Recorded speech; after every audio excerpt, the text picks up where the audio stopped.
Stqarrijiet li saru minn esponenti nazzjonalisti fl-aħħar jiem komplew jikxfu il-faqar tal-oppożizzjoni dwar is-setturi tal-enerġija u l-enerġija rinnovabbli.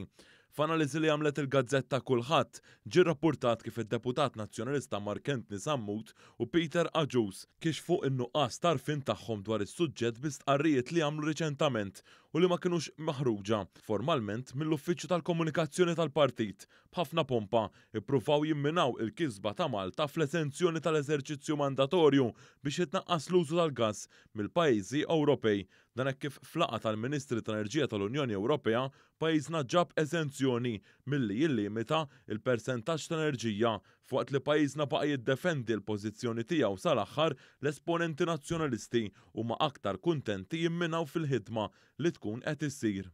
Il-kulħadd qalet li din ma kienx l-unika darba li Sammut u Aġus żgarraw fuq it-tema ta' enerġija jew fuq kif jitħadmu f'fondi Ewropej. Sammut u Aġus ħarġu stqarrija iqabblu il-Bank għall-Investiment tal-Unjoni Ewropea mal-fondi Ewropej u ma użaw il-każ ta' Franza li se tiddejjen mal-Bank għall-Investiment biex jinbnew wind farms.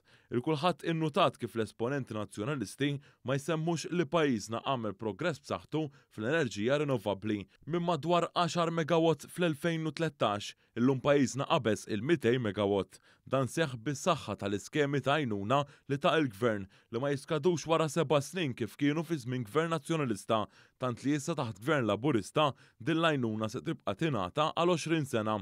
Eżempju ieħor li semmiet il-Gazzetta Kulħadd huwa dak ta' meta il-Partit Nazzjonalista qabbel lil Malta mal-Iskozja għall-offshore wind farms. Fl-Iskozja il-baħar huwa font bejn 60 u 80 metru waqt li f'Malta il-font jaqbeż il-100 metru.